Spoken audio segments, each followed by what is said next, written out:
All right, everyone. So let us start with the softwares that are used for molecular design and molecular modeling. Okay. So the first type of software that we use are for drawing and editing of structures. So if we want to use molecular modeling or computer-aided drug design, then we definitely have to draw the structures of the ligand, right, or the probable drugs, right? So we have to use the molecular editing software. So those software which are used for drawing and editing of structures are called as molecular editor software. Okay, and a molecular editor is a computer program for creating and modifying representations of chemical structures. So we can create and we can modify the representations of any of the chemical structures.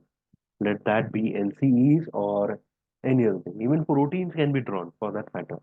But then, drawing can be complex because protein is made up of thousands of amino acids, at least a few hundred, right?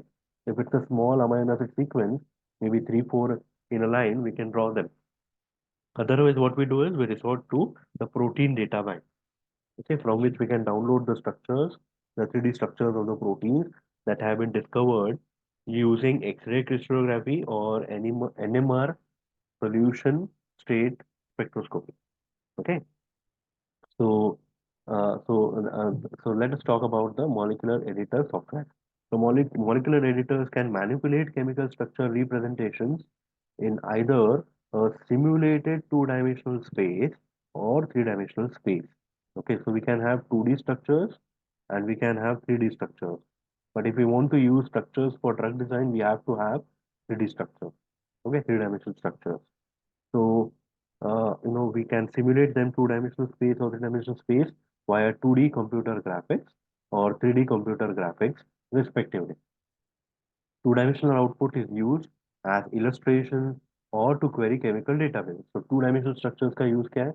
They can be used as illustration. Like for example, you all will be producing your thesis, okay, or your reports or your research papers or review papers.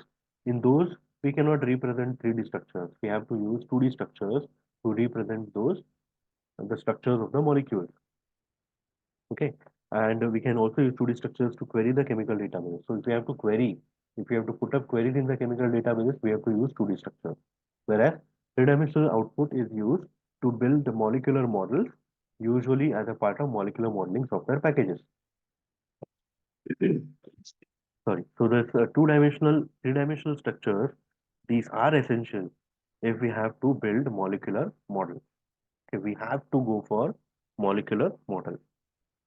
And then database molecular editors such as Leatherface, Recap, Molecular Slicer, they allow large number of molecules to be modified automatically according to the rules such as, for example, deprotonate carboxylic acid or break exocyclic bonds that can be specified by the user. So we have, normal non-automated chemical drawing or molecular editor software wherein we can just do.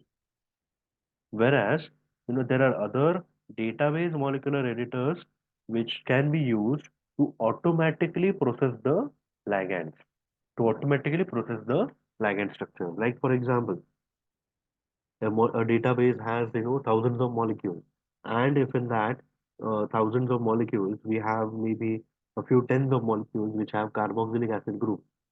Okay, and we know that carboxylic acid group ionizes at physiological pH. So COH will not remain COH, it will be converted into COO minus.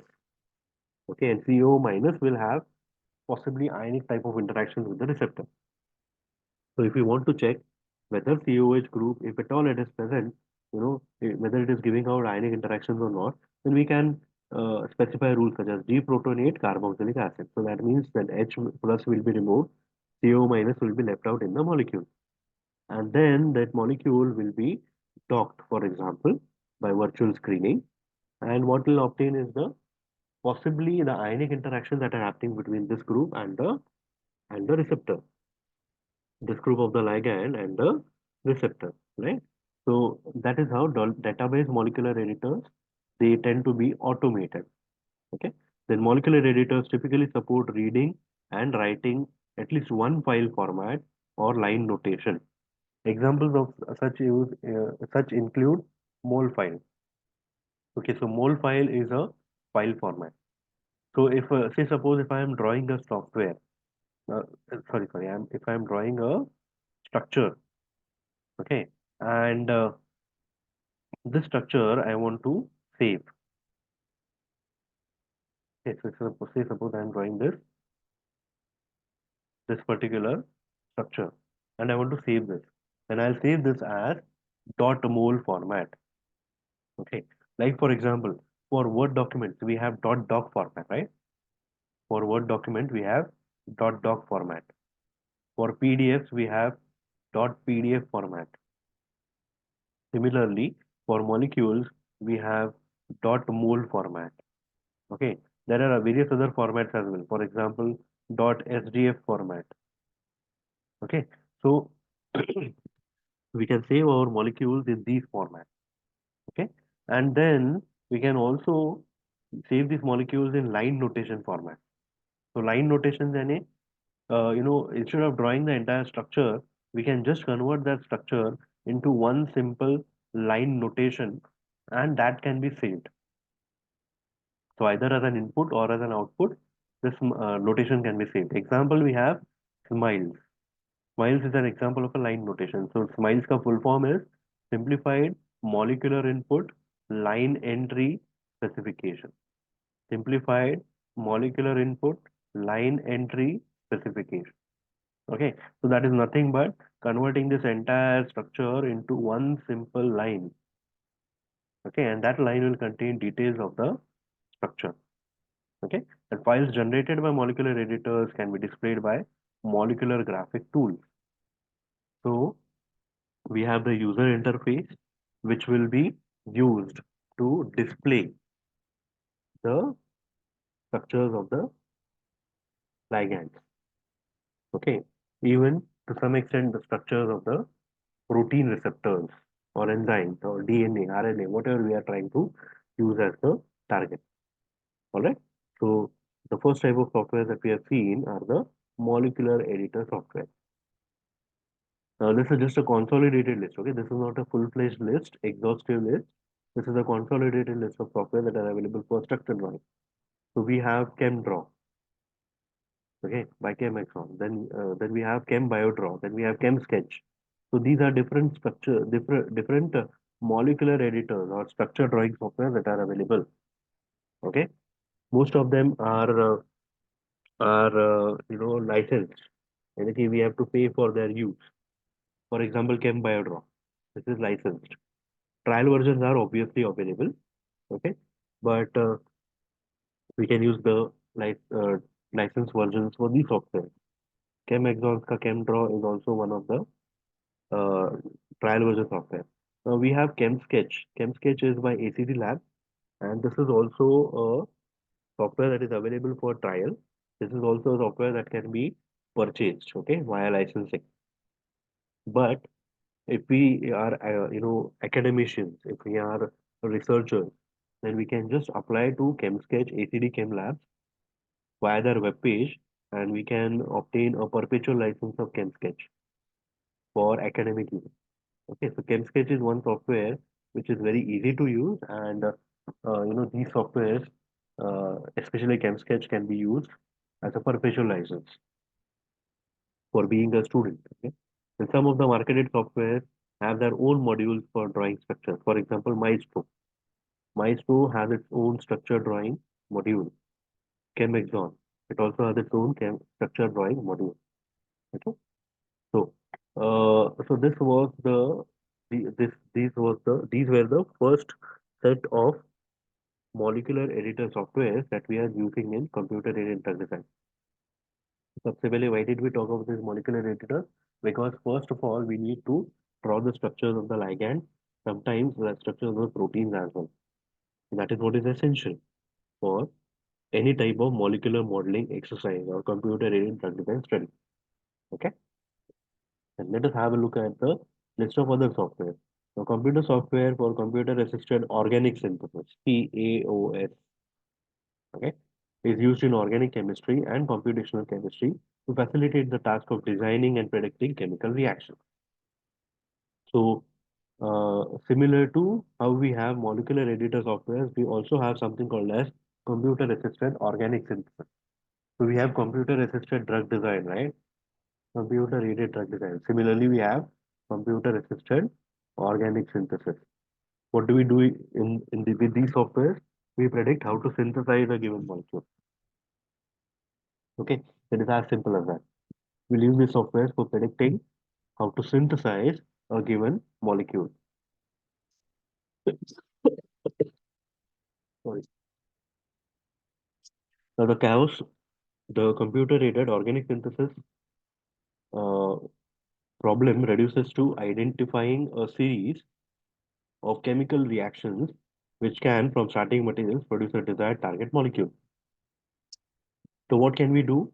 We can, find out which chemical reactions, which starting materials, which reagents can be used to, produce a desired target molecule. So that is what is the use of this particular software, computer-aided organic synthesis software. So the Gauss algorithm typically use two databases. A first one of known chemical reactions, and the second one of a known starting material.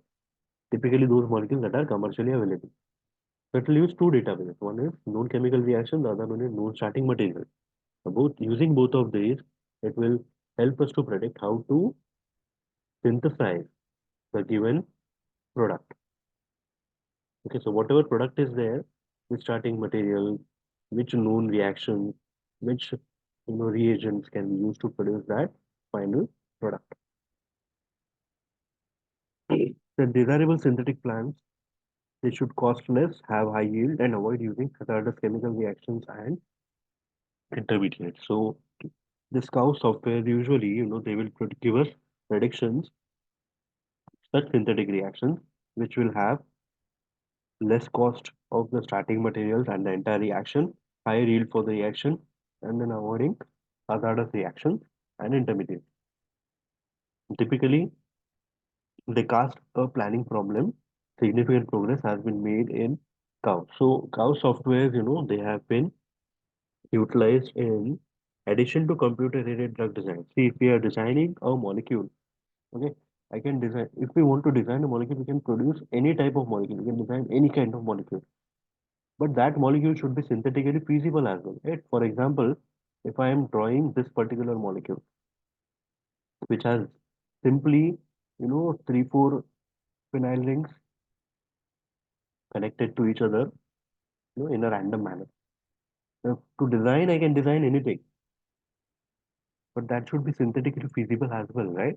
Now, that is the work of cow software to find out and to plan how this particular molecule can be synthesized, whether it can be synthesized at all.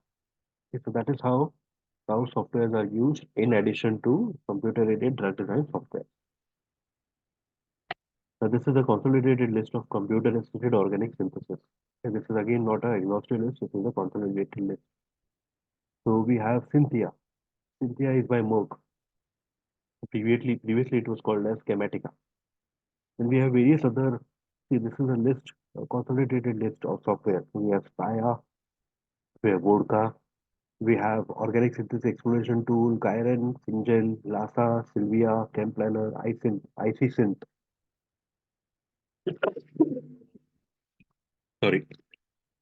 So this is a list of software that can be used for predicting how we can go about the organic synthesis. Okay. So next we'll go on to the softwares that are used for docking. Okay. Till then, those of you who may be maybe making running notes can just note down this list and just excuse me for a moment.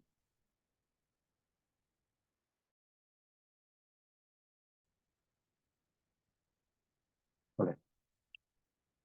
So let's go ahead and talk about the software that are used for docking. Now, some of these docking softwares are for protein ligand docking, whereas others are for protein docking. Okay, so we can have Under the ambit of docking, we can have two types of docking. One is ligand protein docking, and the other one is protein docking. So in ligand protein docking, what we do is we take the structure of the known structure of the protein target, for example, a receptor, and then we try to use docking softwares to dock various different ligands onto the active site of the protein. Whereas in protein docking, which is also called as peptide docking or peptide design, okay, the softwares are used for peptide design. Okay, so what we do is we take the known structure of the peptide or the protein, which is to be used as a target, and then we have other structures of peptides, which are smaller proteins, right, which will bind to the active site of the protein. So these are the two types of docking software. Those which are used for protein ligand docking and those which are used for protein docking. Here the aim is we have to design newer ligands. And here the aim is that we have to design newer proteins or peptides, which will bind more efficiently to the targets, whatever be the targets. And most of these allow for flexible docking of ligands onto the receptors. So, when we talk of ligand protein docking, we can have, three different. One is where we have flexible ligand and rigid protein.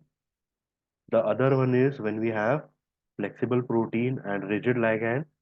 And the third one is when we have both ligand and protein which are flexible. Okay.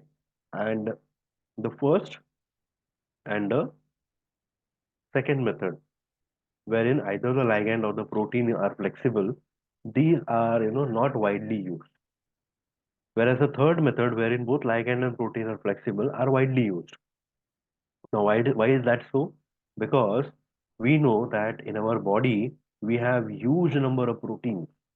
In human body, we have huge number of proteins, and all of them are in a constant motion. So that means the structures are not fixed. Constant motion in terms of not physical motion throughout the body. Okay, they are localized in their own organs or wherever they are situated in the body, but they are constantly in a state of motion. They are in a state of dynamic motion, right? And when a ligand approaches, so ligands are nothing but the drugs that we take in, right? So when the drugs approach the receptor or the protein that they are going to bind, either the ligand structure or conformation changes or the protein structure or conformation changes. Okay, so that means ligands and proteins both are flexible. And hence, what we do is we use ligand and protein both flexible kind of methods. So type 3 methods are used wherein both ligand or protein are kept flexible so that we can mimic whatever is happening inside the body, because our ultimate aim is to produce ligands which would go on to become drugs, and drugs when taken in, they are ought to be flexible. Either the ligand will change the conformation of the protein or the protein will change the conformation of the ligand, but then binding is definitely going to happen, right? So that is why the third type of method wherein ligand and protein both are kept flexible are used widely. So that is what we have written here. Most of these allow for flexible docking of ligands onto receptors. The number of protein ligand docking programs currently available is high and has been steadily increasing over the last few decades.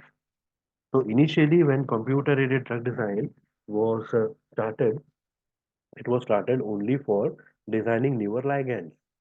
Okay, so it was started only for designing small organic molecules which would bind to their protein targets, either the receptors or enzymes, whatever they are going to bind and inhibit or enhance, right? But as we are progressing, we have talked about biopharmaceuticals, we have talked about peptide peptidic drugs, peptidomimetics, right? We are talking about more and more proteinaceous drugs nowadays, especially with the advent of biotechnological products, right? So monoclonal antibodies are nothing but proteins, right? So when we want to dock proteins onto proteins, then we should have Not only the protein ligand docking programs, but also the protein docking programs. So protein ligand, so that is LP, protein ligand, as well as PP, protein based docking programs. These have been steadily increasing over the last few decades.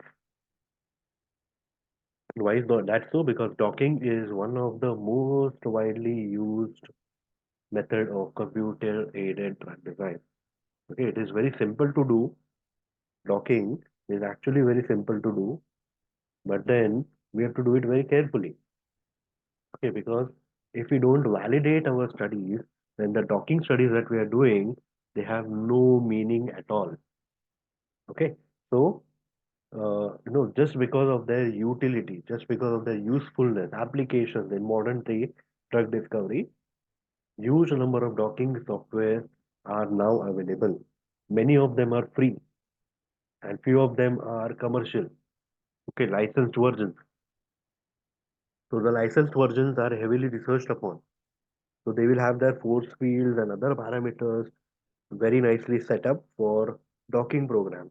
Whereas few of those free softwares that are used for docking are also very good at predicting the actual docking, provided that the entire protocol, docking protocol is validated. Okay. Now, this is a consolidated list of protein ligand docking software. So we have Autodoc and Autodoc Vina. These are two free softwares, very widely used, okay, especially Autodoc Vina. Then we have Doc, we have Glide. Glide is by Schrodinger. Okay, Schrodinger Maestro software. We have Glide as one of the modules for docking. We have Gold. We have Ligand Fit. Gold is another free software. I believe it is still free. Yeah, maybe we'll need to check. But Gold is another software that is very widely used. So in this list we have Autodoc Vina, we have Glide, and we have Gold. These are very widely used software. Now, when we have to choose as to which software is to be used, in literature, we come across a few studies which compare these softwares with one another. Okay, so we should refer to the latest review or latest research that comes up on comparison of these different software. Okay, so for example, if we refer to a review that was 10 years back, then that might say that one particular uh, program from these programs is useful, more useful than the others. That may not be true in today's scenario. 10 years down the line, the makers of the software must have done some better additions or additions to their software, right? So the latest versions may take care of some of the drawbacks that were there in the earlier version. So the latest research which talks about comparison of these softwares should be referred, and then we should look into whether it is feasible to buy a licensed version of the software. For example, Glide. Okay, so if that can be done, or if we have to stick to the free versions of the software, for example, Autodoc Mina is by some other company, some other they give out their licenses free of charge, so that is free version, right? So that needs to be worked up, and based on our availability of funds, we can think of which software to be used. Okay, so that is how the way we choose the software. Now, if you look carefully here below the slide, I have just given the link for Wikipedia. Okay, so there is no need to look here and there on the internet. What we can do is we can just refer to this Wikipedia link. And this link talks about a list of softwares that are available for docking. Okay, and that list can be referred to, and from that list we can always find out, which software, the list of software. This list is usually updated every now and then. Okay, and from that we can find out which software we can use for our purpose. Then we have something called as molecular dynamic simulation. And molecular dynamics help us to understand how the molecules interact with the receptor over a prolonged period of time. Okay. So for instance, we have molecular docking, wherein we say that this is a particular receptor and this is how the ligand is binding to it at one particular moment in time. Whereas if we talk of molecular dynamic simulation, then we'll not just talk about a one particular moment in time. We'll talk about a prolonged period of time. So how this ligand is binding to the receptor over a prolonged period of time. Okay, so now this is what we can find out using molecular dynamics simulation. So there are many differences between docking and molecular dynamic simulations. So docking, for instance, docking and molecular dynamic simulation. Okay. So docking, for instance, is done in vacuum, but MD simulations is done in physiological conditions. It is not done in vacuum. Okay. It is not done in vacuum. Whereas, in docking, we do not have any, most of the times the waters that are associated with the receptor molecules are removed. So water and ions, they are removed from docking, the docking study. Whereas in molecular dynamic simulations, we purposely keep the water molecules and we also keep the ions in the receptor side, active side. So we can understand how physiologically those waters and ions are responsible for binding interaction of the ligands with the receptor. Okay, so this is how molecular dynamic simulations are supposed to be better than docking. However, molecular dynamic simulations are very, very, computationally expensive. So that means, we can have those simulations running over, multiple number of hours or days or maybe weeks together, or even months or years together. Okay, so that is how they are computationally expensive. Whereas docking is not computationally expensive, and that is the reason why it is the world's most used kind of computer-aided drug design software. So docking is very widely used for computer-aided drug design as compared to molecular dynamic simulation. But if we have to technically look into the things, molecular dynamic simulations are much better than docking studies. So that is the difference between molecular dynamic simulation and docking. So this is again a consolidated list of molecular dynamic software. We have Amber, we have Chromax, we have Macro Model, we have Desmond. So Macro Model and Desmond are a part of Schrodinger software, whereas Amber and Chromax, I believe both of them are free, especially Chromax. Okay. So again, we can find out a list of software from Wikipedia. Then we have talked about quantum mechanics calculations and molecular mechanics calculation, right? So quantum mechanics is based on quantum theory of physics. So this is again a consolidated list of software. So we have DFT plus plus, density function theory plus plus. We have GAMUS, we have HyperChem. These are the names of three different softwares. And again, a big list of softwares can be found out from Wikipedia. And again, I am referring to the same point. Wikipedia में this list is updated every now and then. So we can have a kind of updated list of the software, which is quite exhaustive. Okay.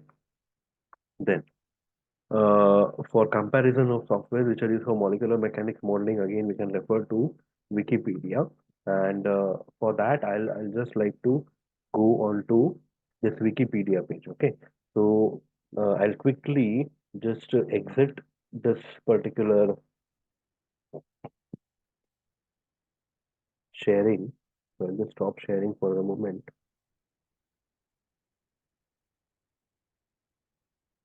Okay.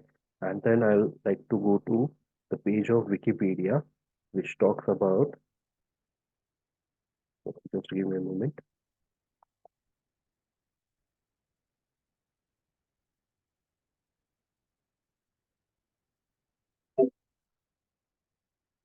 Yeah.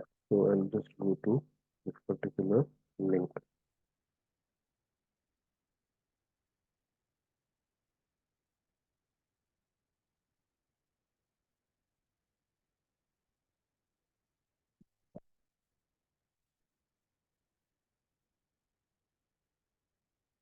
Okay, now I'll start by sharing back.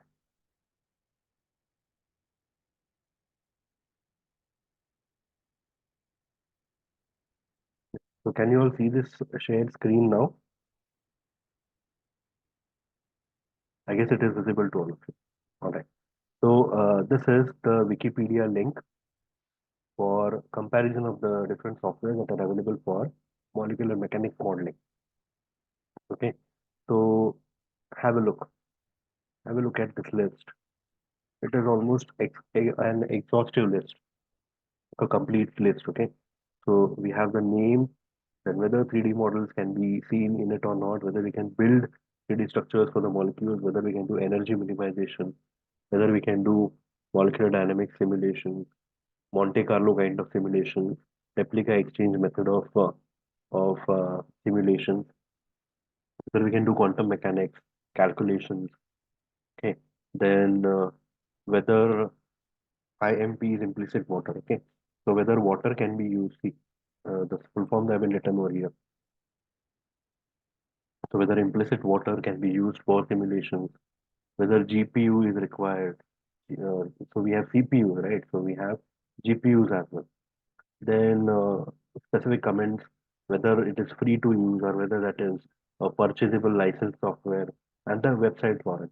So this is an exhaustive list of all of these different things that are related to the software. Okay. And if you want to see when it was edited last, so we can always look into the history part of it. Look at this. We have so many different software. So we just talked about Amber, right? So Amber is this particular entry over here, entry number two. Abalone, EDF. Just have a look at the list. Avogadro, Boss, Charm. Charm is very widely used, okay, for molecular modeling as well. Sorry, for molecular dynamics as well. Then Desmond. Desmond is it is a different company altogether, but their software are often used along with Schrodinger. Okay, so Desmond. Then here you see the name of DE Shaw Research and Schrodinger. Right? So those are DE Shaw Research is the company that is responsible for Desmond, and Schrodinger is another proprietary software with which Desmond can be used. Discovery Studio is another software that is there. Okay, then see Folded, Foldex, Gromax is very widely used for molecular dynamic simulation. See here they have written high performance molecular dynamic simulation. Then Gromos, macro model. Macro model is something that is a part of Schrodinger software. We have Maps, Material Studio, OpenMM, MS, NAMD. NAMD is also quite widely used. Okay, Virtual MD is Virtual Molecular Dynamics. Then Protein Localization, Q. We have Quantum, ATK, then Samson. We have so many software. Look at this, TerraChem, Tinker, Yasara. So this is a big list of software that are there. Okay, a big list of software that are there. Almost like a exhaustive list, and these are very widely used for molecular mechanics simulations. Some of these softwares can be used for molecular dynamic simulation also. If you need to check, just check here. MD is molecular dynamic simulation. So just check under this column. All of these softwares can be used. Avogadro cannot be used. Boss cannot be used. Charm can be used. Okay. So this is the way to read through this list. All right. Then there are other links also that are there, which I was talking about previously. So see, we want to see softwares for molecular editor software. So if we click here, we'll reach on to that particular link. Then forceful implementation, like the molecular dynamics, okay, molecular design software. So if we go back here, and here if I search for docking software, molecular docking software, then the list will come out for molecular docking software. Okay. So Wikipedia, it's a free encyclopedia, right? So from that encyclopedia, free encyclopedia, we can find out the list of software apps. Correct. So this is what I wanted to explain to you all with respect to